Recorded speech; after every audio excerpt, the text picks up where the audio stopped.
سانس لینا زندہ رہنے کے لیے ضروری ہے، تو کسی بھی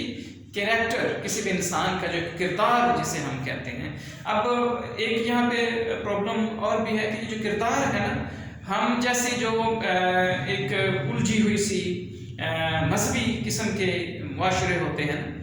ان میں کردار کی جب بات آتی ہے تو ایک اچھا کردار وہ ہمیں ایک بارش آدمی اور ایک سر سے پاؤں تک پردوں میں اور برقعوں میں لپٹی ہوئی خاتون کی صورت میں ہی ہمیشہ سامنے رکھا گیا ہے یا اسی کی طرف دماغ جاتا ہے۔ کردار جو اصل میں ہونا چاہیے وہ یہی ہے کہ آپ اپنی معاملات میں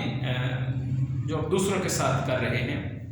یہ معاملات گھر سے شروع ہوتے ہیں، آپ کے اپنوں سے شروع ہوتے ہیں، اور باہر آپ کی گلی میں، اور پھر آپ کے محلے میں، اور پھر آپ کے شہر میں، اور پھر آپ پوری دنیا کے ساتھ جب آپ ان معاملات کو لے کے آگے بڑھتے ہیں تو ان سب میں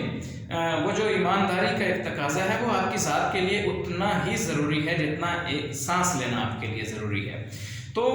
اس کا پھر فرق یا اس کا نتیجہ کیا نکلا؟ اگر تو ہم یہ کہیں کہ جی چلو ٹھیک ہے، آپ میں سے کچھ لوگ مجھے یہ کہہ سکتے ہیں کہ جی آپ کو کیا تکلیف ہے اگر وہ 2 کلاڑے لے گیا ہے، تو اس میں مجھے تھوڑی سی تکلیف ہے۔ وہ یہ ہے کہ پہلی بات تو یہ کہ جو ابھی ایک بندہ ایمانداری شو کر رہا تھا، آپ نے اسے 2 کلاڑے زبردستی دے کے، پہلی بات تو یہ کہ اس کی ایمانداری پہ ایک حملہ کیا ہے۔ ایک بندہ، اس کی جو انوسینس ہے، آپ نے اس کو مجروح کیا ہے، اور اسے آپ نے اب اس بات پہ لگا دیا ہے کہ اگر کبھی وہ ایمانداری زندگی میں کہیں بھی وہ دکھائے گا تو پھر فوری نتیجے کے طور پہ اسے کچھ اس طرح کا انعام دیا جائے گا، اور وہی ہو رہا ہے ہمارے ساتھ۔ ہم میں سے ہر شخص، حالانکہ اس کی یہ ذاتی اور بنیادی ذمہ داری ہے کہ وہ اپنے اس کام کو، جو بھی کام اس کے ذمہ اس سوسائٹی میں لگا ہوا ہے،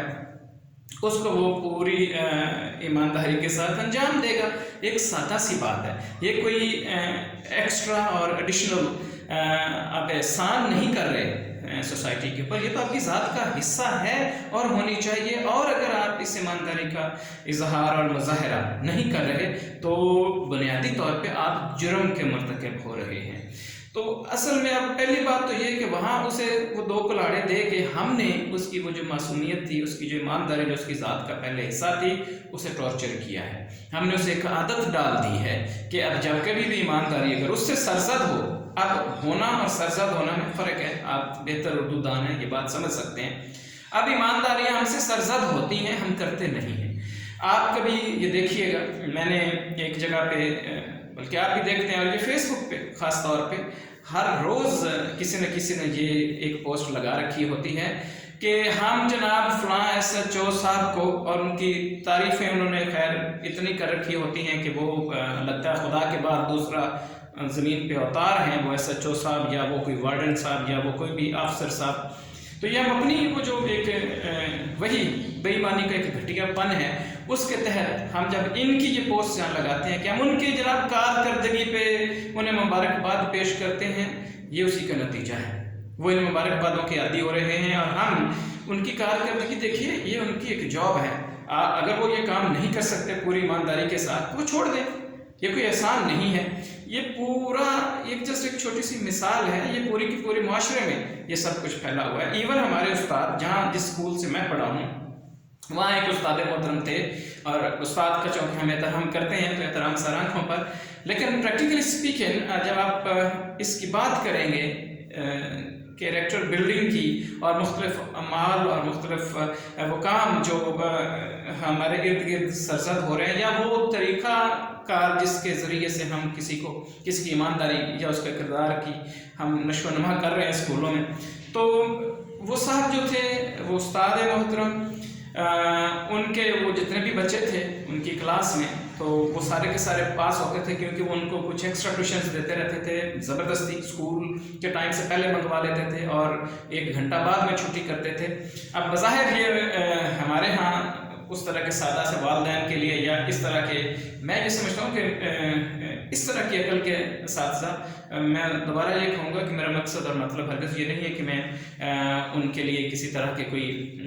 غلط یہ نظریات رکھتا ہوں، یا ان کے عزت میں کسی بھی طرح کی کمی مجھے گوارا ہے، ایسا نہیں ہے۔ لیکن یہ بات ہم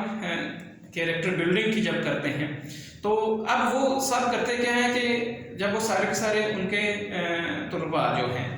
پاس ہو جاتے ہیں تو ہر ایک کے ذمہ رول نمبر وائز ڈیوٹی لگی ہوئی ہے کہ ایک دن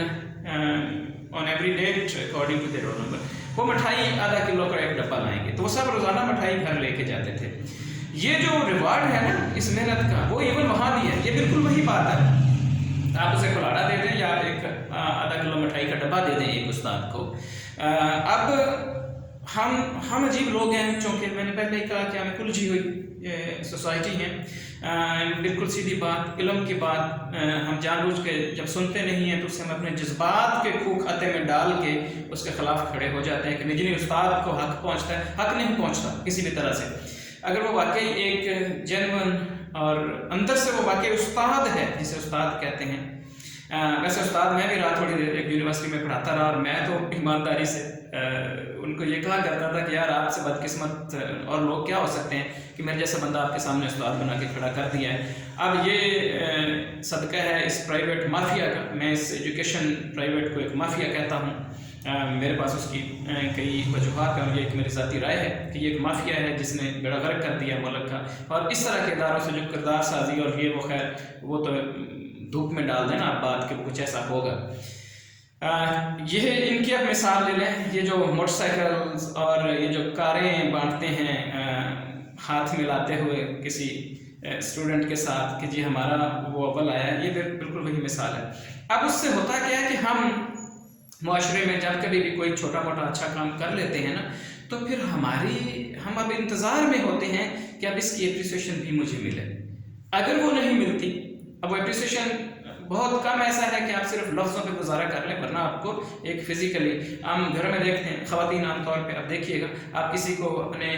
اترے ہوئے کپڑے یا کسی کو جوتے دے دیتے ہیں نا تو اب آپ اسے کوئی چھوٹا موٹا کام کہیں تو آپ کو غصہ آتا ہے اگر وہ آپ کا کام کرنے نہ آئے وہ خاتون یا وہ آپ کی بات کو کسی وقت ٹال دے. اصل میں وہ غصہ کیوں آ رہا ہے کیونکہ آپ نے ابھی یہ سمجھا ہوا ہوتا ہے کہ میں نے بڑا نیکی کا کام کیا ہے تو اس کا ریوارڈ مجھے ملنا چاہیے ابھی یہیں پہ. بنیادی طور پہ ہمیں یہ سیکھنے کی ضرورت ہے, ہمیں اپنے آپ سے یہ بات کرنے کی ضرورت ہے کہ بھائی یہ جو ایمانداری ہے نا یہ آپ کا ایک ضروری عنصر ہے آپ کی ذات کا, آپ کے کردار کا. یہ احسان نہیں ہے نہ آپ پہ اور نہ دوسروں پہ. اگر آپ اس کا اظہار کر رہے ہیں تو آپ اپنے ایک پورے کردار کا اظہار کر رہے ہیں اور آپ سے وہ اس کا ایک لازمی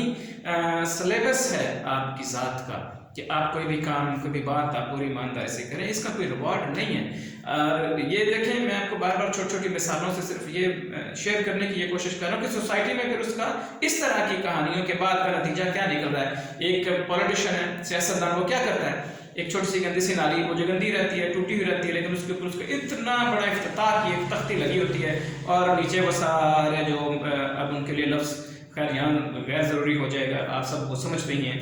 ان کی ایک لمبی لسٹ لگی ہوتی ہے لیکن نالی ٹوٹی کی ٹوٹی ہوتی ہے. ان سب کو بھی وہ لگوانے کی مینس کیش کروانا. اور یہی بات یہ جو ہم بعد میں اس پہ بات کریں گے یہ جو جیسے وہ بارش میں وہ گرتے ہیں نا چھوٹے چھوٹے مینڈکیاں اسی طرح کے آج کل موٹیویشنل سپیکرز نکل آئے ہیں مخصوص حالات کے تقاضے میں اور یہ سوشل میڈیا انہیں کہیں سے کہیں لے گیا ہے. اس پہ ہم ایک الگ بات کریں گے اور میں کرنا چاہتا ہوں. اب انہوں نے بھی کچھ اس طرح کی ٹریننگز دے رکھی ہیں ٹائم از منی